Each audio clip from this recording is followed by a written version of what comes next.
अस्सलाम वालेकुम। एस्ट्रोसाकी चैनल पर आपको खुश आमदीद कहता हूँ। इस वीडियो के अंदर आपको कुछ रोबोटिक व्हीकल्स नज़र आ रही होंगी जिसके अंदर छोटे रोबोट्स, कश्तियों जैसे छोटे रोबोट्स हैं जिनको कुछ लोग स्विमिंग पूल्स के अंदर डाल रहे हैं और वो स्विमिंग पूल के अंदर चल रही हैं। ये कोई टॉय नहीं है, ये नासा के नेक्स्ट जनरेशन रोबोटिक मिशंस हैं जो सोलर सिस्टम के अंदर मौजूद ओशन वर्ल्ड्स या पानी से भरे हुए ऐसी दुनियाएं या ऐसे चांद जिनके ऊपर पानी बहुत ज़्यादा मिक़दार में मौजूद है, उनको एक्सप्लोर करने के लिए एक नया मिशन जो है वो तैयार किया जा रहा है। 2 माह पहले नासा की तरफ से मुश्तरी के चांद यूरोपा की तरफ यूरोपा क्लिपर के नाम से एक मिशन भेजा गया था जिसका काम मुश्तरी के चांद यूरोपा पे मौजूद बर्फ़ की तह के नीचे जो ओशन है, जो समंदर है, उसके अंदर ज़िंदगी की तलाश करना है।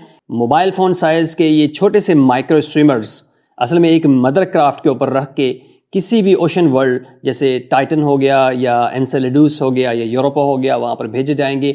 उसकी सतह पर मौजूद जो बर्फ़ है उसके ऊपर ये मदर क्राफ्ट उतरेगी, वहाँ पे ड्रिल करेगी।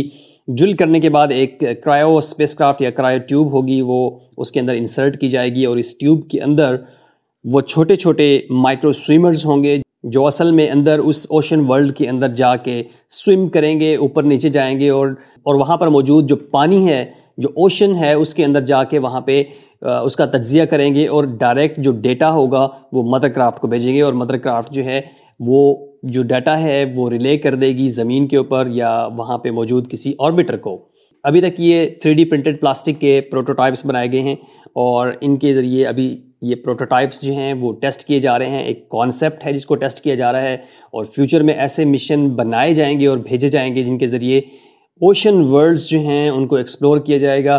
सोलर सिस्टम के अंदर मौजूद जो 3 मशहूर चांद हैं, एनसेलेडस, टाइटन और यूरोपा, इन तीनों को एक्सप्लोर किया जाएगा और देखा जाएगा कि इनके समंदर के अंदर किसी किस्म की ज़िंदगी पॉसिबल है कि नहीं।